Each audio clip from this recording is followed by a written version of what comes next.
Hello, good afternoon, or Namaste Agra. I'm so happy to be here.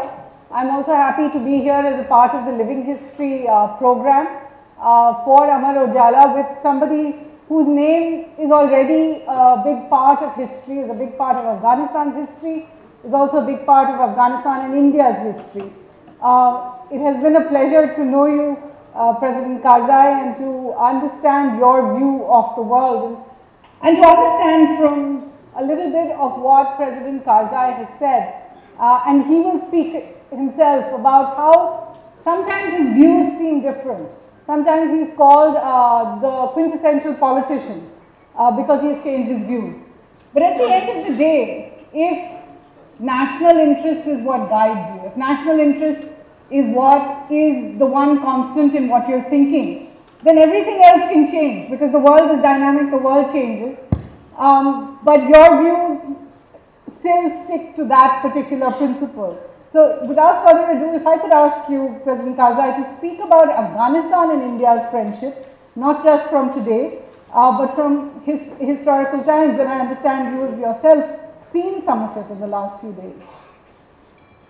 Bismillahirrahmanirrahim. My dear friends in India, Amraujala, IPCS,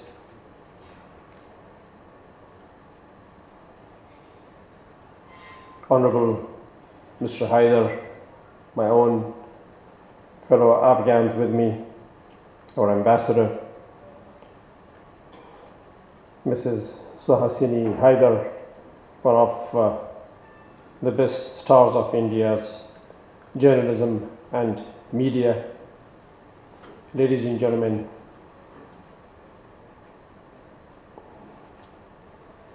there is so much love that India has given Afghanistan and the Afghan people.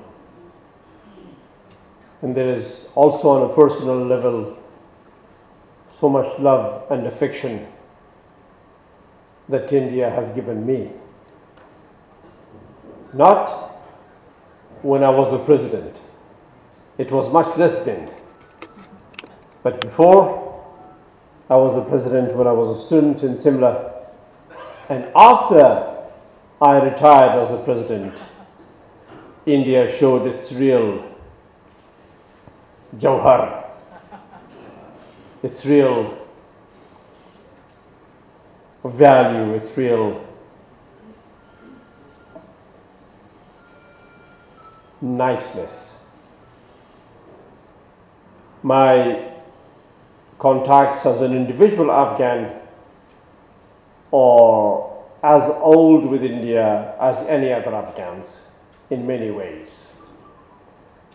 From the centuries of living together, the two peoples, from centuries of common culture and heritage, from the sorrows and joys that we have shared, and from the recent Indian-Afghanistan friendship that culminated in a magnificent way in India providing all it could to the Afghan people, to the upliftment of Afghan youth by better education, to the provision of the means for empowerment of Afghan people, men and women, to the reconstruction assistance, to the deepening of relations between the two countries, for which we in Afghanistan are immensely grateful. India traditionally is not a donor country. India's needs were great at the time when Afghanistan began its new life in 2002.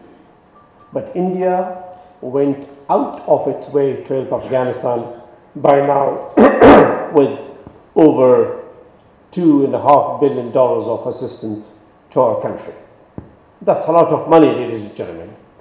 And that assistance was, fortunately for us in Afghanistan, spent wisely and properly. in providing us electricity, electricity generation, education, thousands of students,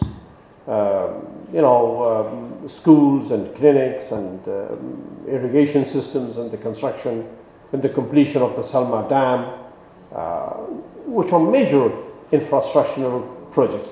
As a matter of fact, India is the only donor country to Afghanistan that has engaged in real economic infrastructure assistance to Afghanistan, which is immensely valuable to us. It's immensely valuable.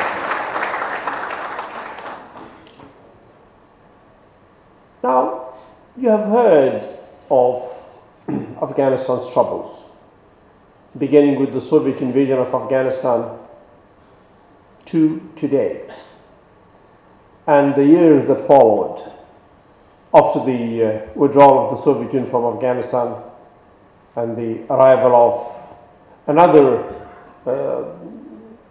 creeping invasion from a neighboring country, and the arrival of extremism and terrorism, and then the way it affected the world, and then the incident of the tragedy, rather I should say, of September 11 that led to the United States and its allies coming to Afghanistan, which indeed at that time in 2001 led to the liberation of Afghanistan, for which the Afghan people were grateful and are grateful.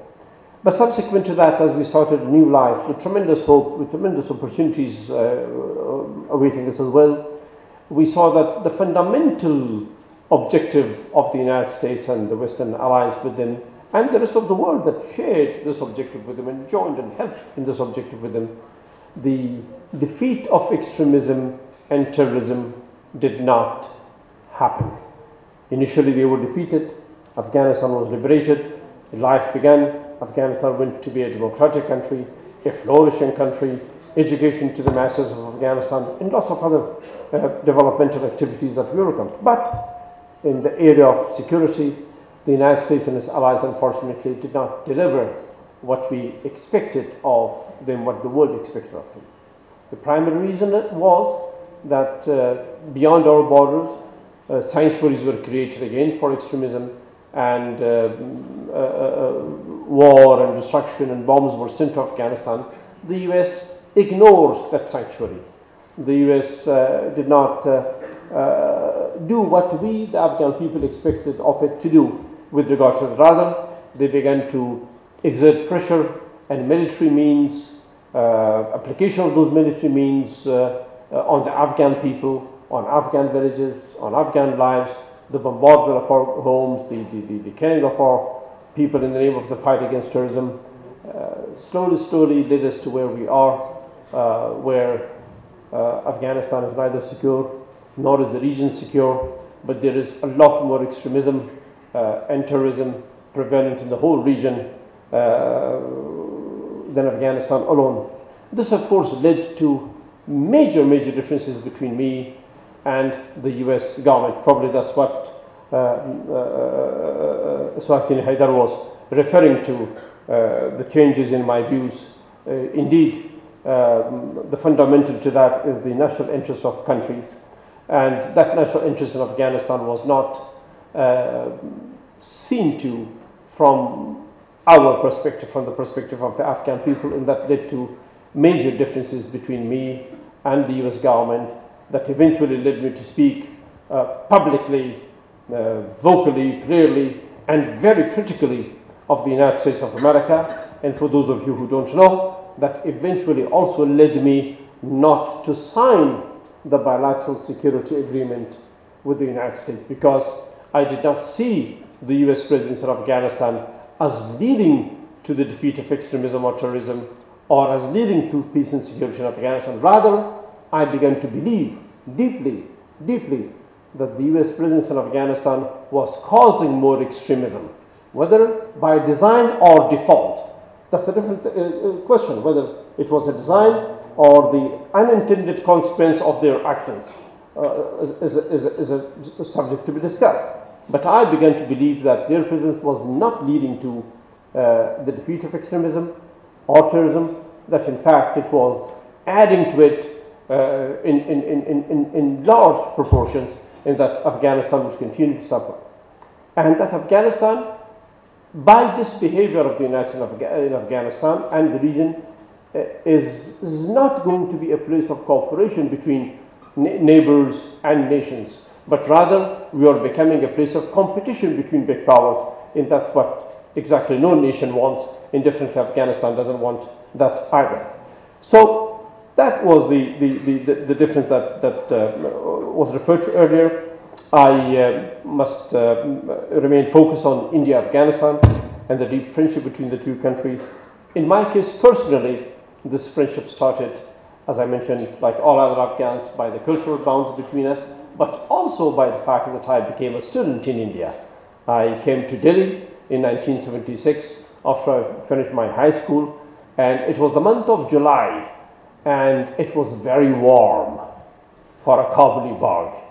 Kabul is cool, cool, cool, and Delhi was warm, warm, warm.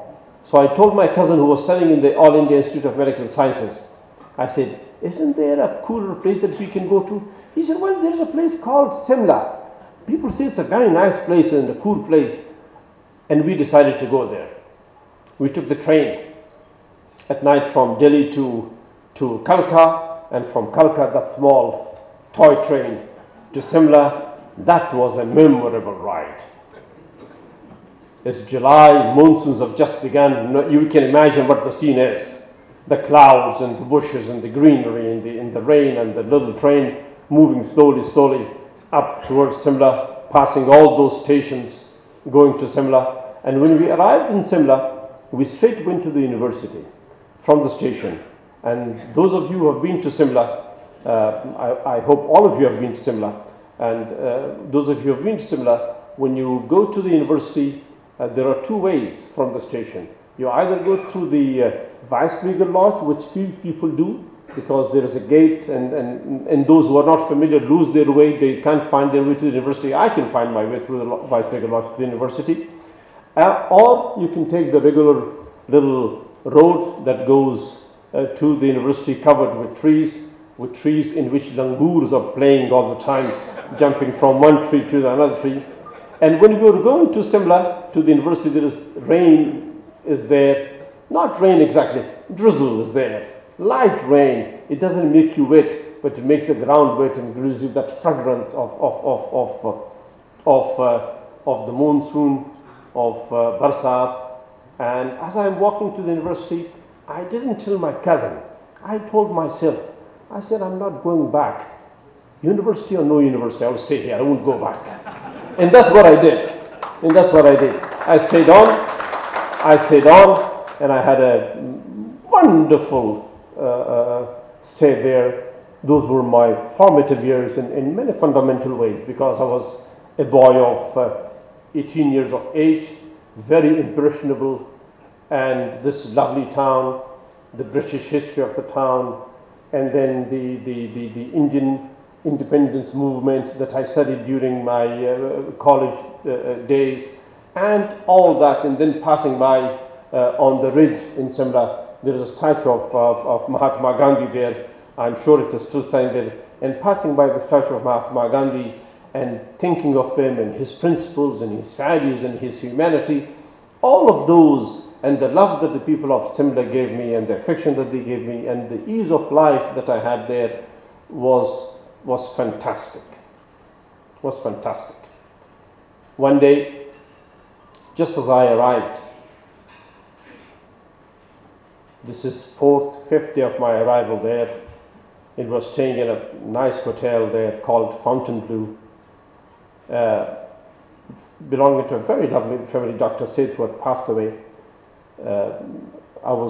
Someone told me that you must go and register in the Foreigners Registration Office. I will cut it short.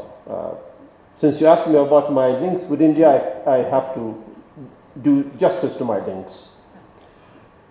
I walked out to go to the Foreigners Registration Office, but I did not know where it was. So from the opposite direction, a very handsome man came. He was walking towards me with a stick in his hand, a very smart, very handsome Sardaji, And when he came close, I don't know in which language, how I asked him, because I could not speak English. And then he said, okay, come with me. And as we were walking, this very handsome Sardar Sahib told me, where are you from? I said, from Afghanistan.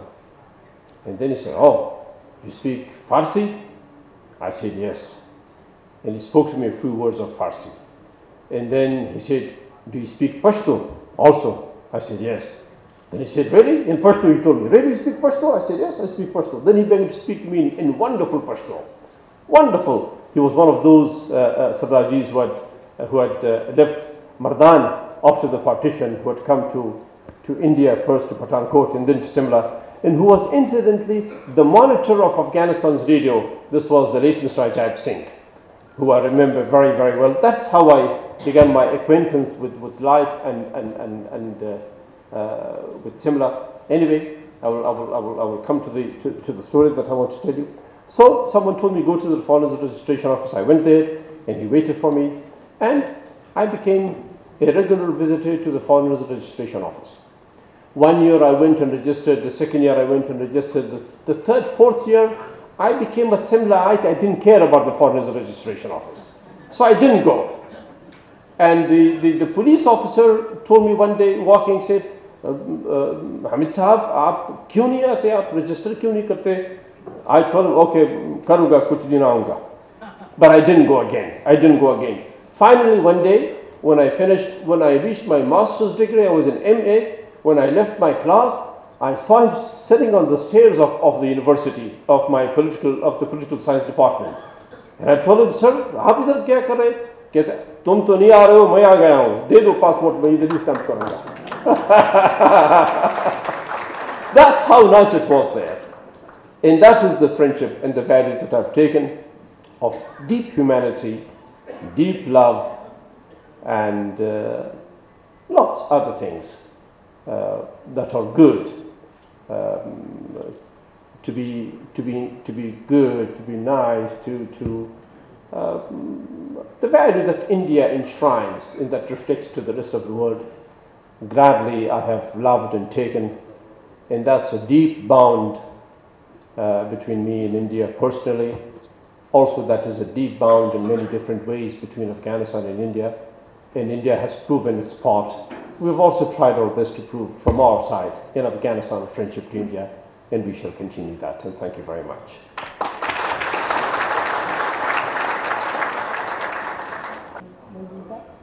Thank you, President Kaza, and thank you for giving us that glimpse of your years in Simla. And within your friendship with India is also India's friendship with Afghanistan. Absolutely. And there is, as you said, this historical aspect to it as well. But just to start with, I want to ask you about what happened when you left India. Because I've read in the New Yorker review profile of you where it says that when he left India, Hamid Karzai was a changed boy. You had come here maybe in your late teens, just 17 and a half, yes. 17 and a half. When you went back, you actually became part of a rebel movement. You became part of much larger causes, if you like. How do you think India changed you, and what did you do after?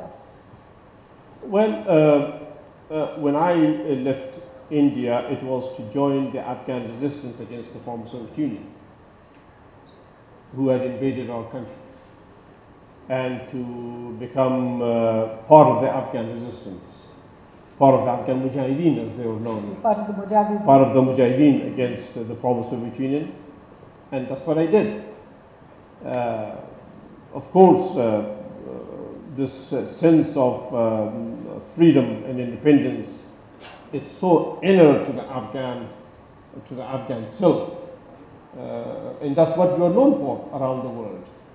And that was stirred badly when we were invaded. So I went to join the Afghan resistance. Right. In Pakistan, I went to Pakistan. You were in Pakistan, and then eventually you went back to Afghanistan. We were in Pakistan till the Soviet Union was there. When the Soviet Union withdrew, we went, all the Mujahideen organizations, back to Kabul to form the Mujahideen government in Afghanistan, and that subsequent events, you know.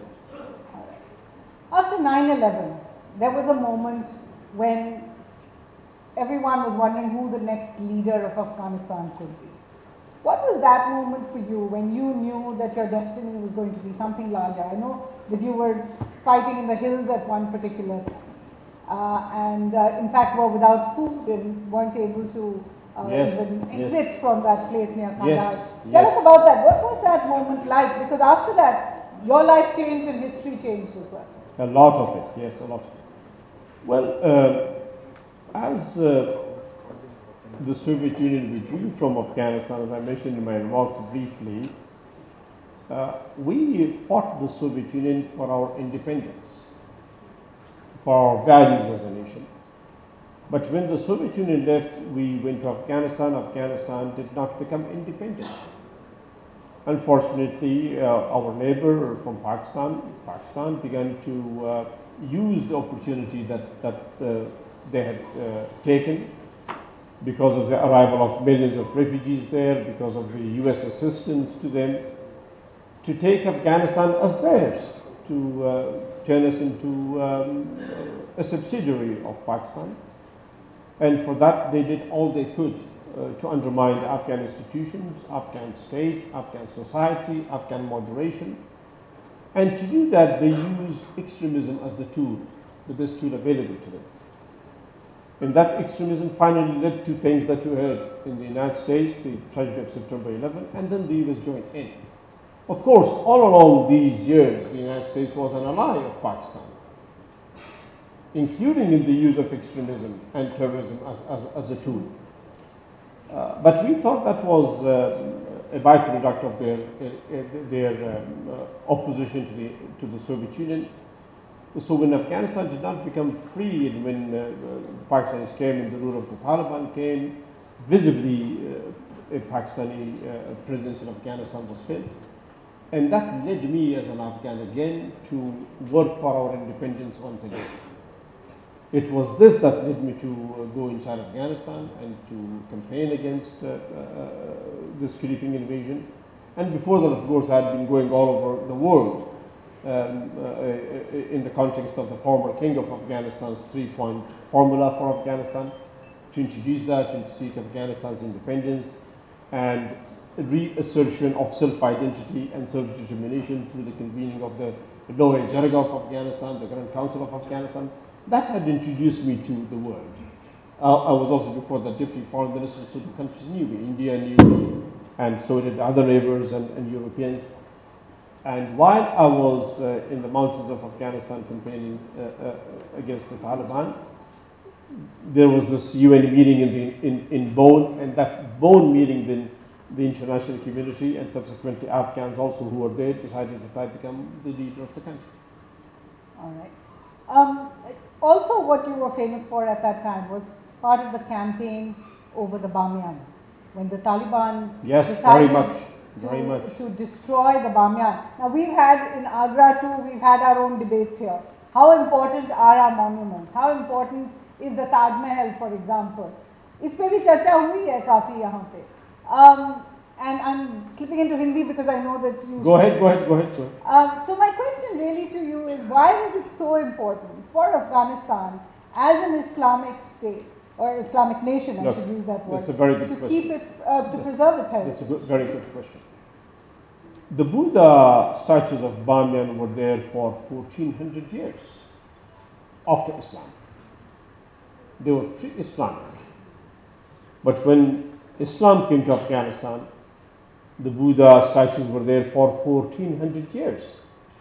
All sorts of kings, rulers, invasions, Genghis Khan came, the Mughals came to Afghanistan, eventually came to India, and we witnessed yesterday these massive, magnificent historic sites in Fatehpur Sikri and Taj Mahal. My God, imagine Taj Mahal. I mean, you can't ever believe that mankind can build a thing like that again. I hope not, because I want this to be the only one. The only one. So Afghanistan also had massive historic sites and a deep history. You dig any part of the country, something comes up. Just south of Kabul in Logar, there is huge Buddhist site there, which is now we're trying to preserve. We believe that this was not because of extremism or terrorism, the destruction of the Buddhas. We believe, clearly, I believe in it very, very much, that this was a political act, that the Buddhas were destroyed in order to deprive Afghanistan of its sense of culture and identity. India and Afghanistan ties, of course, go back to not just the Buddha, before that. In between, we've seen so much in common when it came to the British. Yeah, we fought them better. We were more successful than we fought them better. You gave them 200 years time. And as we sit in Agra, isn't Agra the capital once of Afghanistan in a sense? No. Agra was the capital of the Mughal rule, who were, by all accounts, Indians. I don't know, your historians may counter me on this, but I think the Mughals were, they became Indians. If they were not originally Indian, but when they came to India, they became Indians. They did not aspire to go back to Tashkent or Samarkand or back to Kabul or to other parts of this region. They became Indian, they married in India. Your famous queens of Akbar were Indian. Jodhabai was her name, right? And there were so much more. So I think the Mughal rule in India and shows the strength of India. The strength of India in the sense that it is really a cauldron of amalgamation of people. People come here and they dissolve in here, they become Indian, they take the good of the essence of India, they also add to it what they have of their own. So what you see in Taj Mahal is that mixture. What you see in Fatehpur Sikri is very much that mixture. Akbar has created those pillars. Down there is the Islamic form of art, and then you have the tulips, the Indian Hindu form of art, and then you have even the Jewish and the Christian. So that is the strength of India. Very few nations have this ability. Very few nations have this strength, and you should be proud that you have that. And we are. The reason I am trying to take you into so much history is to try and understand, you know, when we talk about India-Afghanistan friendship, we all know there's something more to it. Well, of course than there's normal friendship. You know, people will say... Look, of course there's more to it. Ustad Bismillah Khan is from Afghanistan. Shahnai, the greatest of the world. Ustad Bade Ghulam Khan is from Afghanistan. Both of them are from Ghazni. They have gone from Ghazni. They are Afghans, but they found their talents here in India. That's the point I'm making. All right. No, but and should I go more recently to Shah Rukh Khan's and the Dilip Kumar's and Raj Kapoor? Are you going to call them all? They're all Afghans, by the way. We have had a good contribution to your culture as well. But my question is, when you go on the streets, and this is across both India and Afghanistan, there is a smile that comes to people's face if you ask them about the other country. Yes, sure. Now, what makes this more interesting is we are both separated. We don't actually have any, shall we say, borders that are governed by us in common. It's only the past 60 years. Yeah, and we have in fact a country in between us. Yes. That we both have a lot of problems with. If you go and ask the average Afghan or you ask the average Indian what they think of Pakistan or the state of Pakistan and how it has behaved, it's a very negative reaction. And yet Indians and Afghans are able to communicate perfectly well. Well, India, Pakistan and Afghanistan are the same cultural, the same soil, the same blend. We are the same people. So are the Pakistani people. When you go to the Pakistani society, it's very much like any one of us. Their love for Indian movies is a lot more than the love for the moviegoers here in India. I remember when I was younger, in very, very young teenage years, I remember a lot of our relatives and people who coming from Pakistan would go to just see movies in Kabul, Indian movies. Those days, Sholay was there, and Guide was there, and Dildiya, Datliya was there. They would come see those lovely movies, and actually they would go from one cinema hall to another cinema hall to another cinema hall to another cinema hall during the whole day for 3-4 days. So that linkage is there. Politics is a separate thing. And it's the politics in Pakistan that has separated us, not the culture, not the people.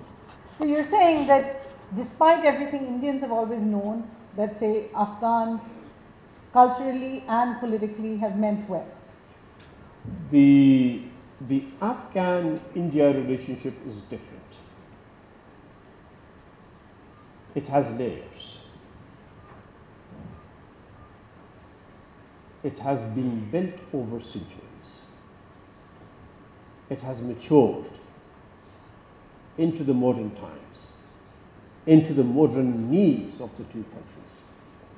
Now, some of those needs are dictated by history and civilizational links, those old bounds. Some of those needs are dictated by the trends of the times and the need of the times. Today, we are affected by extremism and terrorism. And we know that, unfortunately, extremism and terrorism is the product of a policy that the US and Pakistan developed together against the former Soviet Union. And that the US used to defeat the Soviet Union, the Pakistan government used to weaken us and to weaken India. This has become a common objective for the two countries to resist and to defeat towards a better, more civilized life. And then we have the dangers that we face also as a consequence of this. So it so happens that while we are bounded together by all those roots, we also are threatened together by the circumstances of wrong, faulty politics. So you do think that it is possible for Afghanistan, Pakistan and India to live peacefully at some point in the future? I ask you this because, again, Agra is a very important place. What is it known for? The Agra summit. The desire for peace, but the fact that the talks didn't produce any. Do you still have hope? I'm a very optimistic person. I have seen in Pakistani leaders immense desire to improve relations with India. I've seen Prime Minister Nawaz Sharif, who I respect very, very much, a very decent man, a man who genuinely wanted to improve relations with India and also with Afghanistan. I've seen also efforts before that. I've seen also these efforts in India. Your own Prime Minister went on a very short notice as he was invited by Mia Sahib to visit Lahore from Afghanistan. I'm optimistic, and I'm of a nature of a person who seeks this, not war, not conflict, not divisions, not separation, but to be together and to live together. In other words, wisdom would also ask us to do the same. We should be a wiser people. We should live like what the Europeans are doing now. They have a lot more difficulty in terms of historic relations between themselves than we ever had in this region. Look at the massive wars that they had between themselves. But they now live in an organized, determined way towards a productive relationship, and that's what we can do. I know India has the strength. I know Afghanistan has the desire. I also hope that in Pakistan, the Pakistani government would do that. Now, we must make a distinction here.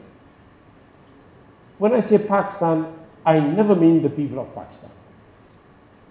The people of Pakistan have been the kindest of people to the Afghan people. And they mean very much the same towards India. When I say Pakistan, I mean the intelligence and the military there. So we hope that the intelligence and the military would understand that the future can be better and that they will act towards it. All right. Let's come to the present very quickly, because I know you also want to talk about the future, and we do want to try and get questions in from the audience as well. When you were president, as you said, you did not give United States, which was really keen and was your original ally, which Yes, is, yes. in a sense, put you in that place. Yes. You didn't want to sign the strategic partnership with them. But out of all the countries, it was India that had not really given too much by way of development aid compared to, say, what a Germany or a UK had done. It hadn't helped in peacekeeping. It hadn't provided any military hardware, despite I know how many times that you I asked for it, yes. you had come to ask for it. And even so, you chose India as your first strategic partner for Afghanistan. It is. Why was that? Because it is a first strategic partner. It's, look, this partnership is both sentimental and practical. We designed the India-Afghanistan relationship from the perspective of Afghanistan. We designed it in such a way that India become the first strategic partner of Afghanistan. We wanted to have, now quite separate from the civilizational, cultural, emotional bonds that we have, there was also a very cold political calculus behind what we were doing in Afghanistan to be friends with India. So the two of us can together, by the means that we have available between the two of us, be able to bring to our countries security and a better future. So it was a calculated move.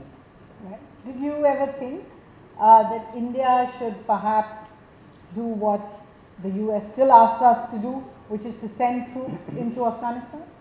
No, we understand when we say we calculated, when you calculate, you take everything into account.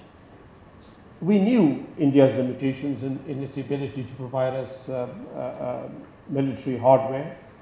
We knew India's limitation in not being able to provide us as much militarily as the former Soviet Union did, the Russians did, or the Americans did in their own in their own way. But it was not, we were not having an unrealistic expectation of India. For us, it was, you see, with the Americans and the others, it's a fast movement, it's a sprint. What is a sprint? A fast walk. With India, it's a steady, slow walk. It's towards a longer future, over there, beyond that wall. That is the thing. With America, we run to this chair. With India, we run beyond those walls. That was the calculation. Did I make my point? I think you did. Okay. Because there is this sense still about India, I understand, in Afghanistan. I remember when the dam in Herat was inaugurated. Just before that, Afghans, and despite all the security risks, Afghans stood with an Indian tricolour. That was a long Indian tricolour that went around the streets of Herat as well. What is it in modern times that can drive India-Afghan relations? Is it just about the kind of mutual interest, healthcare, education? Well, mutual interest would describe the whole thing, mutual interest. Mutual interest means cultural, mutual interest means old days, mutual interest means today, mutual interest means also the walk to the future. So it was a relationship that we believe is fundamental to Afghanistan's interests. This will include everything. As India's abilities increase, as India's prosperity increases, which fortunately is the case, so will Afghanistan's demand, so will Afghanistan's engagement, so will Afghanistan's, so will India's responses. So it's cumulative and long term. You have to teach us what that special ingredient is, because with our other neighbors, we don't have quite such a solid friendship in terms of with Nepal, with Bangladesh, with Sri Lanka, with Pakistan, with the Maldives now. India has had problems. What is the secret to this good neighborly relationship? Well, from all these countries, mention a few famous people in your history. And from Afghanistan, you can mention hundreds in your history. Vice versa. Take in arts, take it in literature, take it in has your biggest writer, Tagore, has written about Kabul and Kabuliwala. Right across the country. Has he written about Washington Wala? No. Or any other Wala? No. He's written about Kabuliwala. So it's that whole thing. I mean, when I say whole thing, if I go into this description, it will take me till tomorrow morning to keep talking about what this whole thing is. So it's this fundamental knowing one another, being the same in lots of ways, and a perception of the future that we share together. And that perception of the future is a prosperous region, a region that's doing well, a region that's peaceful, a region that's free from extremism and terrorism, a region that looks towards a better living condition for the masses of this region, Afghanistan and India, and also very much Pakistan, the Pakistani people. And that is what we should be working towards. I mean, and there is no alternative but to work for that. All right. Let's move then to a relationship that hasn't worked. And, you know, I called you a politician earlier, or said that people call you a politician, because you look at your career. You, as you said, were in Pakistan fighting the Soviet invasion of Afghanistan. And yet today you speak about a better relationship with Russia for Afghanistan. Yes. You were there in Afghanistan as president. Originally you were made leader by the United States. Yes, yes. Yet today you don't just say that the US has treated Afghanistan badly, but you warn even India not to get too close to the US. Oh yes, very much. I said, Babuji dire channa pyar mein zara samajhna. Bade dhoke his raah mein. That's what I'm telling you. But where did the dhoka in your career, in your life come from? Why did relations with the US go wrong? I will ask a question. What are we known for in Afghanistan? In the perception of India, what are we known for in Afghanistan? A country that fights foreigners and foreign rule. Isn't that true? That's how you perceive us. Afghans don't allow foreigners. You know the story of the British. You know the story of the Soviets. The graveyard of empires. The graveyard of empires. But these people, the Afghan people, wholeheartedly, the greater majority of the Afghan people wholeheartedly welcomed the Americans and their allies into Afghanistan. For the first time in our history, we welcomed a foreign force.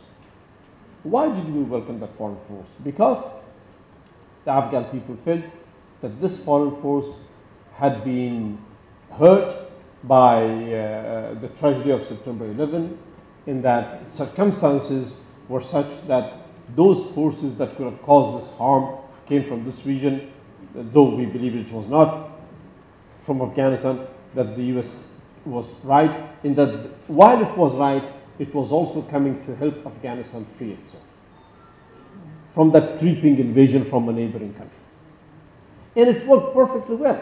How could the US succeed in a month and a half of moving that government, in moving the Pakistani forces, in establishing a new order without the cooperation of the Afghan people?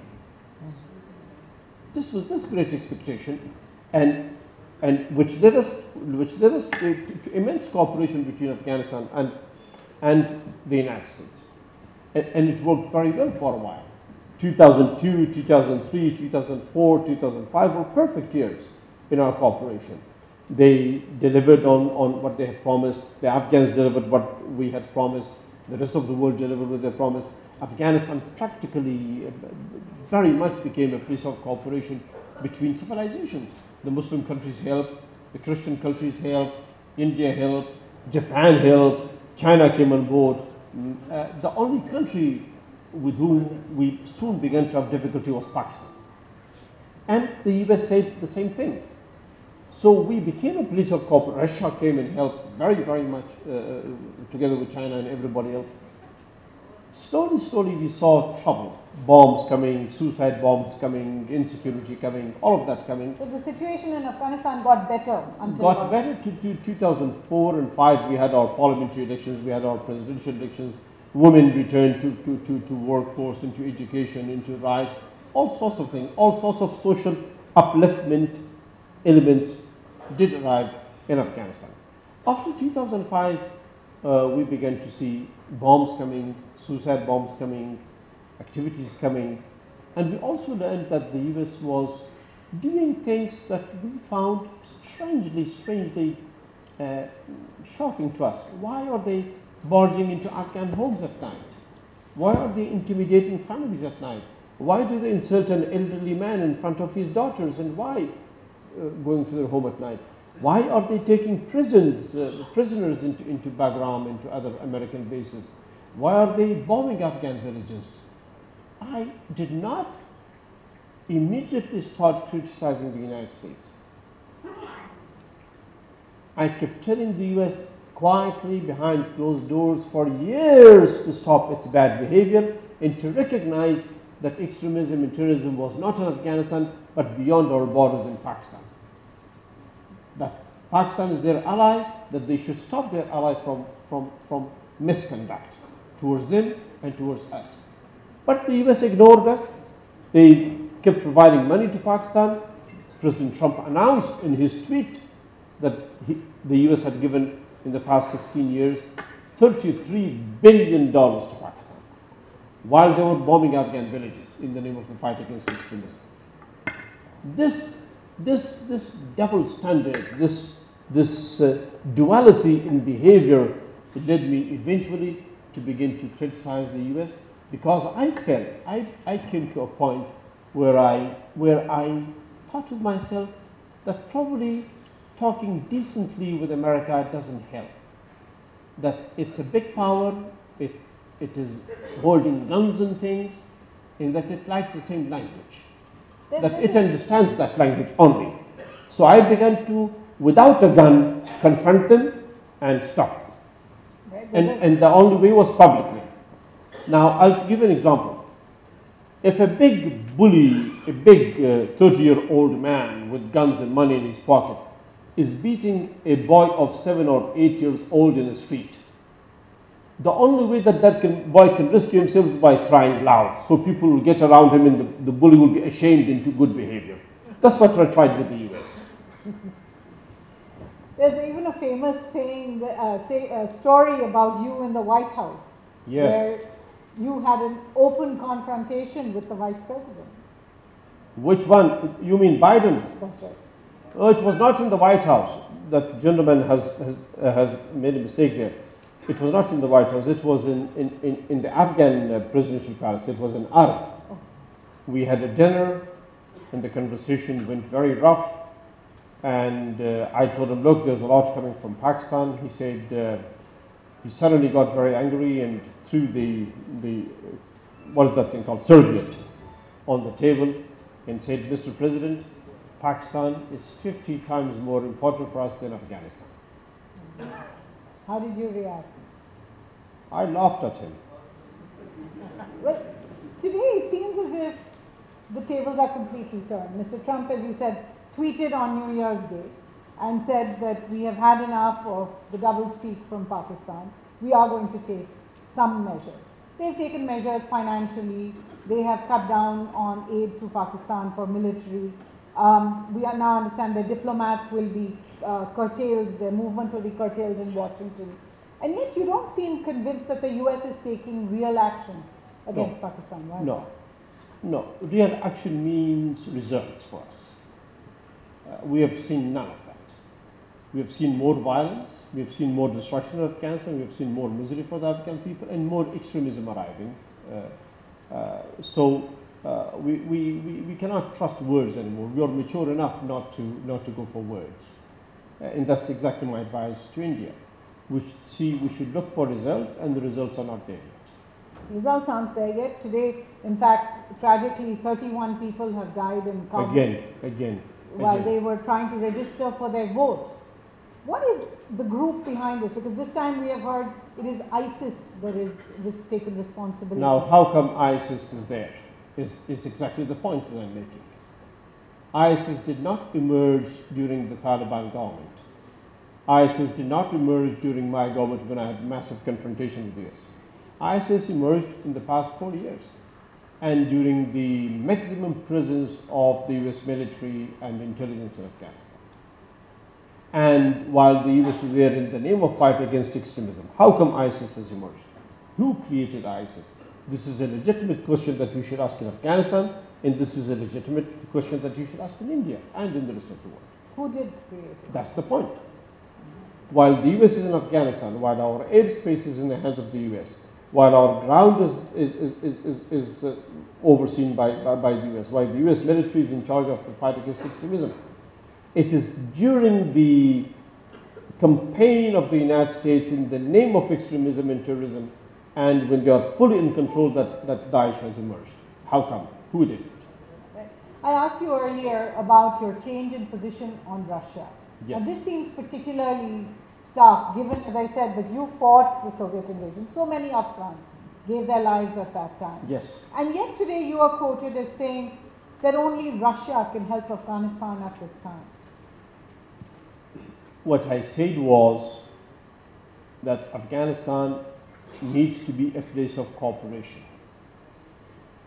not confrontation between big powers. That Afghanistan needs the cooperation of its neighbors. Neighbors are Russia, India, China, Iran. How can Afghanistan be good,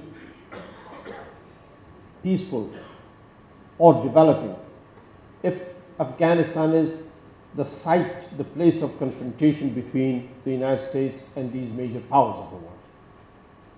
These major countries are not only major powers of the world, they are also neighbors of Afghanistan. Don't we have the right to be good with our neighbors, to seek the support of our neighbors? And do we in Afghanistan want Afghanistan to become a place of confrontation for the United States for the promotion of its interests?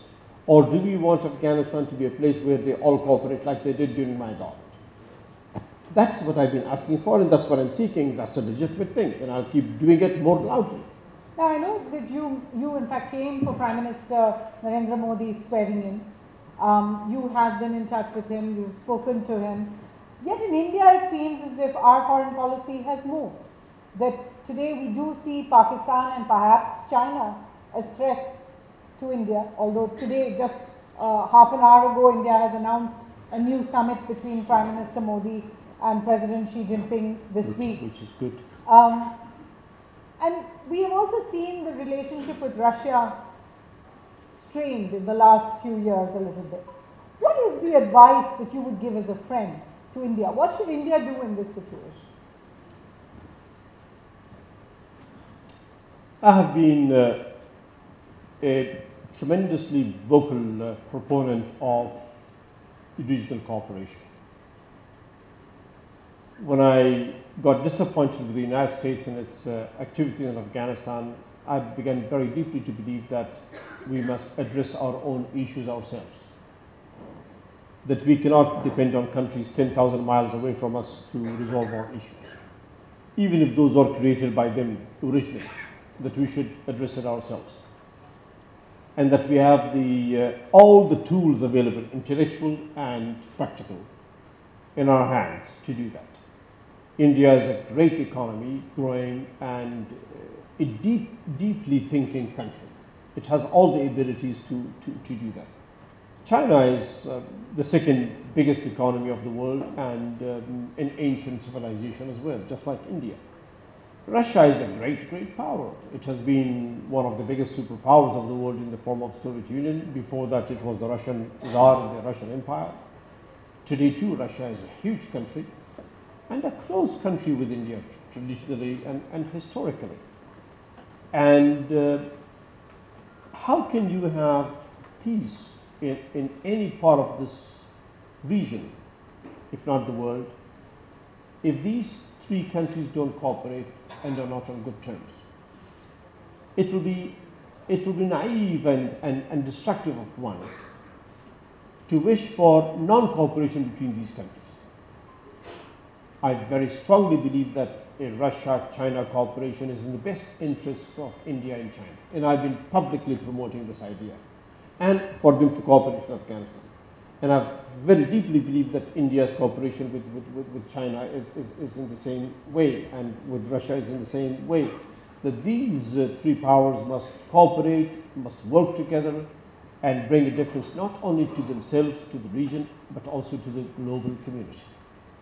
I'm a great believer in this, and I will keep pushing for this. I have to ask, since everything you've said is actually the opposite perhaps of the public positions of the Afghan government today, have you gone from being the former president of Afghanistan to being the leader of the opposition in a sense? No, I don't believe in those things, no. I will endorse any good policies and actions of the Afghan government, but we are suffering from war, we are suffering from bombs. Just today we had 31 of our citizens killed in the name of Daesh. I want peace for Afghanistan, and I have begun to believe deeply inside me that we cannot have peace in Afghanistan unless we are helped by the region, and unless the United States does two things. One, tell us why it is failing. What is the reason that it's failing? It must be a reason. Or begin to cooperate with the region and let Afghanistan have peace. Right. Let me ask you then and come back to where we started when you were a boy leaving Simla. In a sense, you've over the decades lost so many members of your family. You lost your father when you were very, very young, all to violent acts. None of them was, when you look back, and you have, I know, a very young little daughter, do you have regrets about your own life? 3 daughters. Regrets? The youngest is 4. No. I've one that 2, then the other 4, then 6, and the boy is 11. Okay. Regrets? Yes.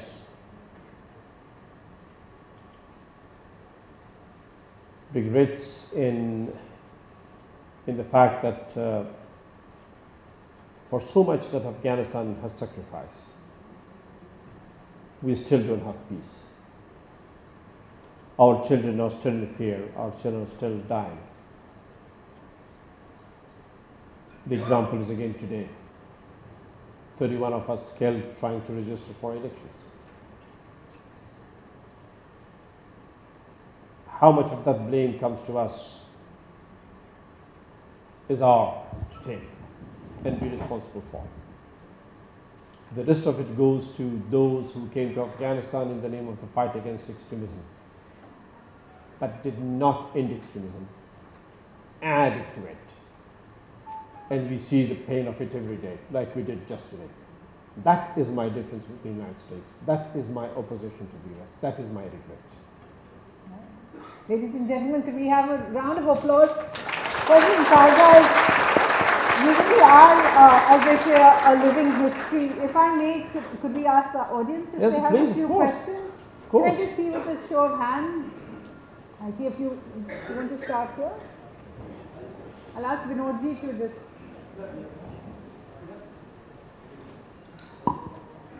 Good evening, everyone. So we're discussing politics, and in India we are very fond of reading about politics, be it our own or be it our neighbors. So about Pakistan's situation, which every Indian is very concerned about, and so is Afghanistanis and the Indians, the growing proximity with China in the coming years, and presently the Pakistan and China proximity. Do you think that will change? That will make US change its course of action towards the India, Pakistan, Afghanistan region? Do you think it's a fair question, sir? Proximity between India and China? No. The proximity between China and Pakistan.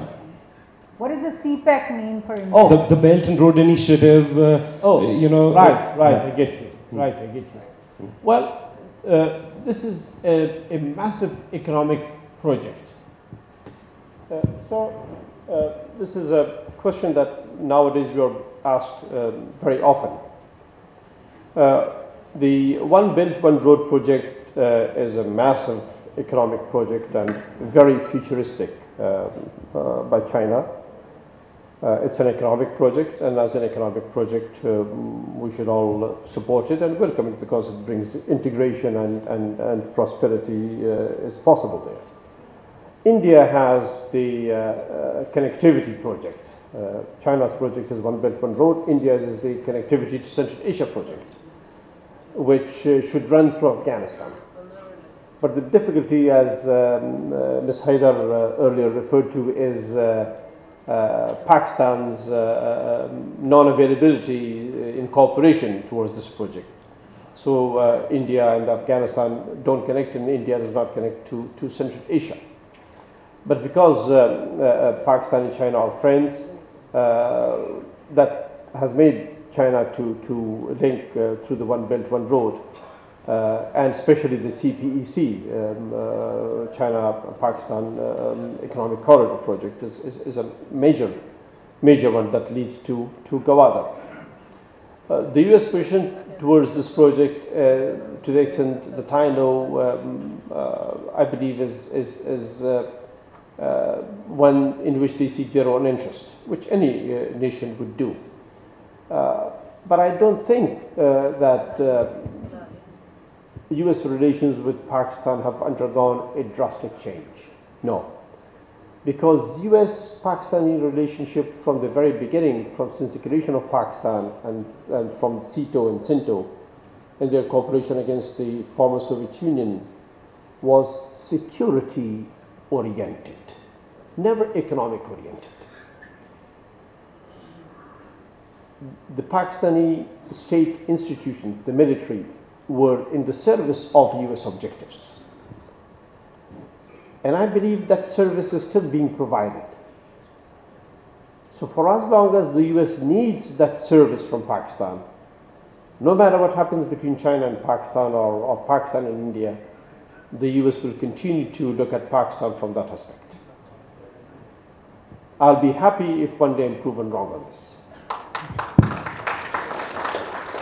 Good evening, sir. I'm Dr. Girdhar Sharma, working for education sector in Agra. I would like to ask you one thing, that being well-wisher and friend of India, would you like to give some suggestions to Indian government how to face Pakistan? Because frequently ceasefire, we are having so many problems. So can you suggest something to our Indian government? Yes, sir. Yes, sir.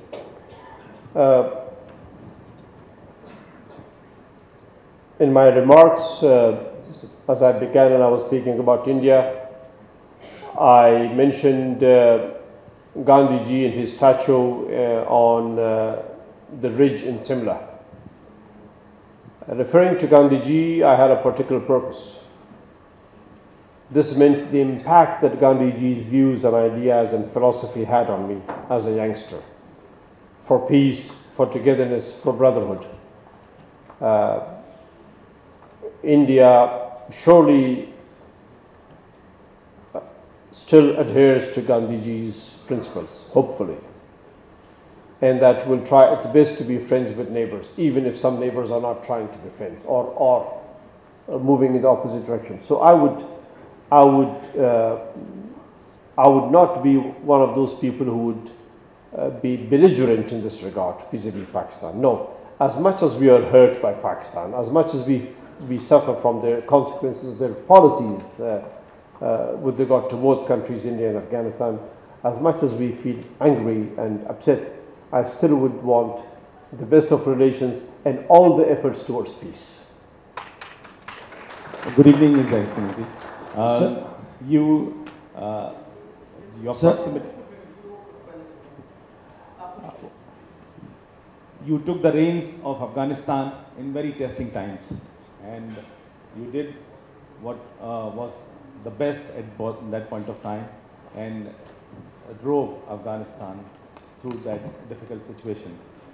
But now, in the hindsight, what are your reflections?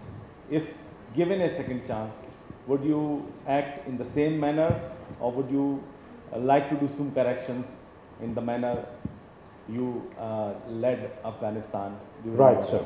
Right, sir. Right. Well, I don't want to return to power. I think I've had enough of power. 14 years is a long time. It's a very long time. I wouldn't want that. But of course, reflecting on the past 14 years and where I was in charge of things in Afghanistan, there are certain changes that I would make to the policies in terms of my own reimagination of the right thing to do. I would not go back to a liberal economy. I would change the economic structure to a degree of state control and planning for it. I would also probably not allow some of the appointments to be done to go through the screening or the approval of the parliament, like the intelligence chief, for example, like the chief justice or others, for example.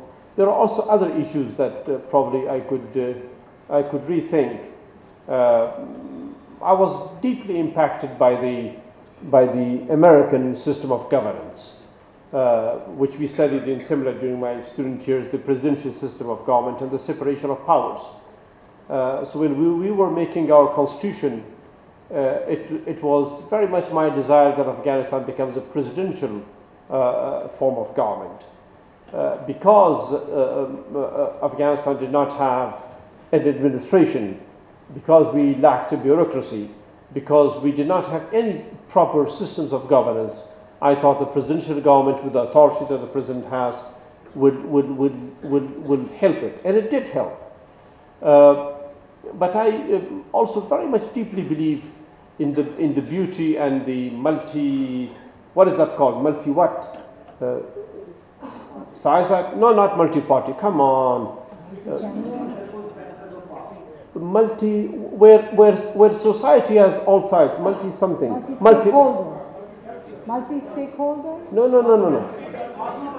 नहीं जी कुछ और है मेरे ख्याल में बाद में समझ रहा हूँ this where the parliamentary system of democracy is a lot more colorful, but for that you need a strong bureaucracy and rigid rules, and unless we reach there, Afghanistan should remain a presidential system. So had we a country that was a bit more stable in bureaucracy and all that, we would have opted for a parliamentary system. Sir, good evening. His Excellency Kajay Sahab. I am Dr. Suni Sharma from medical side. No political question. Just my submission is how medical fraternity of Agra can help your country in improving health conditions. Very good question. Very good question. Sir, very painful situation. Infant mortality rate is 118. Maternal mortality rate is 330 per million. Doctor-patient relationship is 10 to 1 million. We assure you, we can make certain groups from Agra, 15 doctors for 15 days can go to your country, and at least we can increase the patient-doctor relationship. If you allow us, we can meet your ambassador and we can meet certain program. This is no political question. We just want to help your country and increase our bonding with India and Afghanistan. Wonderful. Well, our ambassador Sahib is here. We'll get in touch with him, and he will arrange all the necessary tools for you to do that. Thank you very much. It's one of our very much the greatest of our needs as well. Thank you. Thank you very much. Good evening, His Excellency. Yes, welcome to the City of Love. This welcome. is Renuka Dang. I'm a dietitian by profession and of course a social worker working for women empowerment and Save the Girl Child. Sir, even I would not talk about politics here. I'll let that remain between New Delhi and Kabul. Where my question to you would be is, now that you're in Agra, how do you think we can take this cultural tie further involving Agra? Exactly. Like Agra in Afghanistan, and how can we take this cultural, now that you've visited all the heritage sites and monuments, so what do you think, how can we take it ahead? Right. Well, I was very happy, ma'am, today to see in Agra when I went around the Taj Mahal and then the Agra fort. I was very happy to come across so many Afghan tourists there. Yes, sir. So many. Did you ever imagine we'd have so many tourists? Maybe 5 or 7 groups of tourists, families who came and visited. The exchanges between Afghanistan and India are a great deal. People come here for medical treatment, people come here for education, people come here just to visit Delhi. They just like to come to India. Yes, sir. I want to move from Delhi to Agra. Focus your attention on Agra, sir. How can we culturally tie here? Yes. Yes, so let me find ways and then to communicate to you as to how best we can do deepen the cultural relationship between Afghanistan and India. One way is, ma'am, that India begins to act more vigorously to bring peace to Afghanistan. That is by telling the Americans to behave better in Afghanistan and work for peace in Afghanistan. Once we have peace in Afghanistan, Afghanistan can offer tremendous opportunities for the exchange of culture and music and poetry, exchanges of all types. Yesterday I had a young man who's brought me a portrait of mine. Maybe they can set up a school here for Afghan students to come and learn how to better paint, how to make portraits. And also Afghanistan will offer the best sites for your film industry in Mumbai to come and make movies there. Amitabh Bachchan has already been there. He made a movie there. What is that movie called? Khuda Gawah. And I believe others have also made movies there. So we can do all sorts of things. And one important thing is to reignite the tradition of classical singing in Afghanistan, which unfortunately disappeared in the past so many years. We had before that, inspired by India and come from India, a great tradition of classical singers in Afghanistan. So all of that is possible through education and all of that. Thank you. Thank you. Thank you, Mr. President. I am Jawad from IPCS. Afghanistan is getting close to a crucial election as it was discussed. But in your opinion, do you think will the recent election law that was passed would affect the future of the upcoming results? Thank you. Do you think the recent election law that was passed in Afghanistan would affect the future of the upcoming results? You mean? I don't think there were some changes into the electoral laws of the country. I don't think that will have an impact. If the elections are held free and fair and without intimidation, and from our own side, and if the elections are allowed to be free from foreign intervention, then we will have the results that we are seeking. But if these two conditions are not met, we can't have the results that we expect. Sir? Namaskar, sir. Namaskar, ji. I am Dr. Tarun Sharma. I am teacher. मेरा subject history और political science ही है. Right. मैं चाहता हूँ मैं आपसे हिंदी में प्रश्न पूछूं, क्योंकि मुझे ऐसा लग रहा है कि आप भी बहुत देर से हिंदी बोलना चाह रहे हैं और यहाँ भी बहुत सारे लोग हिंदी में आपको सुनना चाहते हैं. कोशिश करूँगा जी. बिल्कुल बिल्कुल. जैसा कि आपने कहा कि you are very optimistic person जी, तो आपने साथ में ये भी देखा कि पाकिस्तान, ये कहा कि पाकिस्तान की इंटेलिजेंस और आर्मी और सब लोग बहुत जल्दी कुछ ऐसा सोचेंगे कि अच्छा हो. जी. हम और आप दोनों एक ऐसे देश से हैं जिसकी सबसे बड़ी ज़रूरत आज शांति है. पीसफुल एटमॉस्फेयर चाहते हैं हम लोग दोनों, सबसे बड़ी ज़रूरत है. तो ये क्या जो पाकिस्तान में कुछ आपने ऑप्टिमिस्टिक देखा, ये सिर्फ हमारा और आपका आशावाद है या कुछ वास्तविक संभावनाएं भी दिखती हैं इसमें? नहीं, संभावना तो नहीं है अभी, मगर आशा है.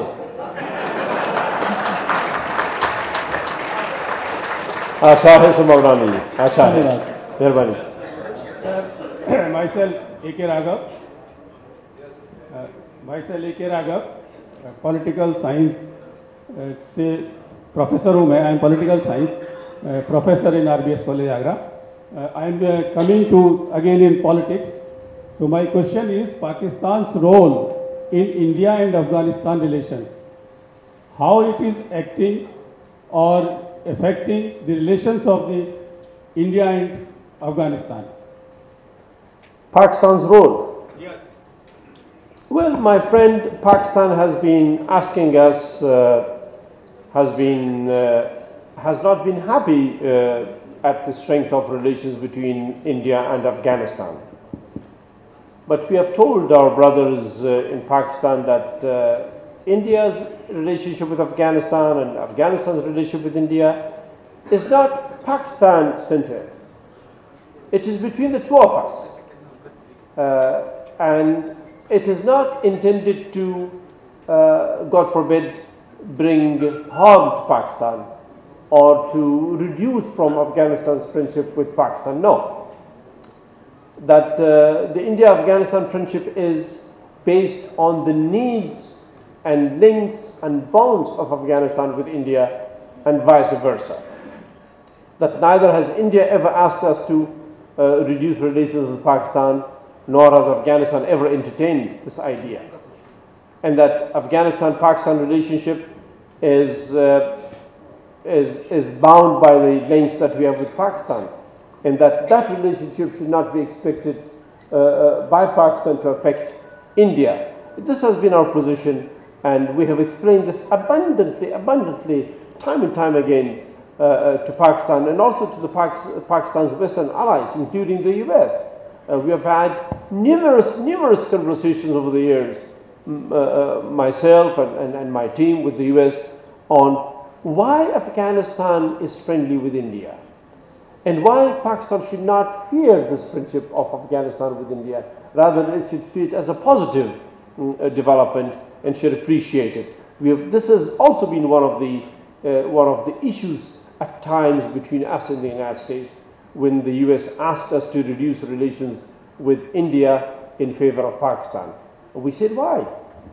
This cuts nothing from our relations with Pakistan, and this India-Afghanistan relation stands on its own merit. Therefore, it will remain as such. Good afternoon. I am Dr. Parul Agrawal. I am a consultant anesthesiologist and a critical care consultant, and practicing in Agra for last 20 years. Right. One thing I would like to ask you, that you have been in India for in your formative years. What do you feel the change in women as compared to the time you were there in India and now? And another thing is, what do you do for women empowerment in your country? Do you think that women in India are more progressive and more educated as compared to women in Afghanistan? Or, in fact, if I would like to say that power of a women in household, there's any difference in Afghanistan and in Indian women? Well, power for women in the household, I think, is the same in Afghanistan and in India. Well, this is a great aspect of our culture that we must cherish. The mothers in India have immense love for their children, and the same is in Afghanistan. They are more in charge at home than hopefully men are, and that's a great thing. But also the change in Afghanistan towards women empowerment in other walks of life, in economy, in politics, and society is rapidly developing. It grew very well in the past 14 years, and the international community also helped in this regard. Women in India have a much older opportunity of educating themselves than we had in Afghanistan. Your education started way back, I believe, for women in the 19th century, and especially in the 20th century. India made tremendous strides in educating its women, especially in all sorts of professions, engineering, medical, and all of that. So the Indian women are much more educated and in much larger numbers comparative to the populations of the two countries than Afghan women. But the Afghan women also are making good strides, and they are moving very fast.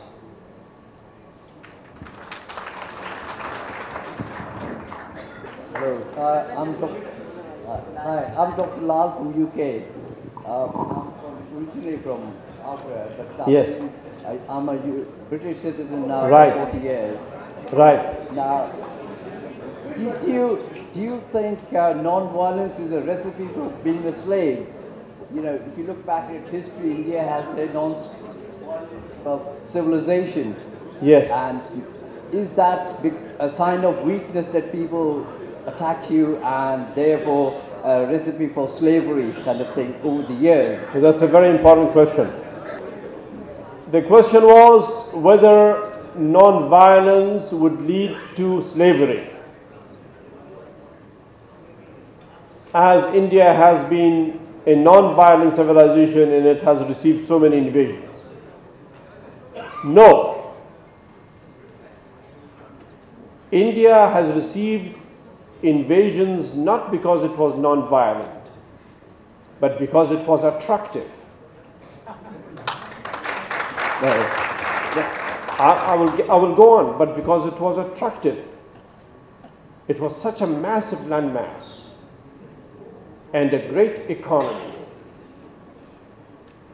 and a place that anyone could come to and become one of the people, even if it was through an invasion. Look at the amalgamation here. Look at how many people are here. Look at how many generations are here. If you just think of Afghanistan and the Afghan people who are not far away from you, who should naturally hear, but wherever you go, you find an Afghan that has come centuries ago and who is now not recognizable as an Afghan, but who is an Indian and who has flourished here. The same is with Iran, the same is with Turkey, the same is with the rest of the world. And it was not without a reason that the British prided themselves on having the jewel in the crown, was it? It is not that. And the idea of non-violence is perhaps India's greatest contribution to man's civilization. India's greatest no. You are known for softness, for beauty, for most touching aspects of life, music, culture, all that pleases a human sentiment. Gladly you are not known for having thrown a bomb on Hiroshima. So stay away from that and stick to your non-violence. I am one of them, and I will stick to that non-violence. Those are very, commendable sort of comments that you made for India and how your formative years that you are for, that you still believe in practice. How representative are you for the rest of Afghanistan, being what say 70% of the population would be in the, thinking along your lines as being non-violent? Non-violent. Well, Afghanistan is tired of war. We have suffered because of war. I think we should be among the few people on earth who should desire very much an end to violence and the use of violence, because we have suffered for 4 decades now, constantly at the hands of violence from this or that power. And it was among Afghans that a great compatriot, a great friend of Gandhiji emerged, Pacha Khan, Khana Farhan. So non-violence found a great voice among the Afghan people too, even then. Ladies and gentlemen, we have to close it over here, but once again, thank you, President Karzai. Thank you very much for... Thank you very much.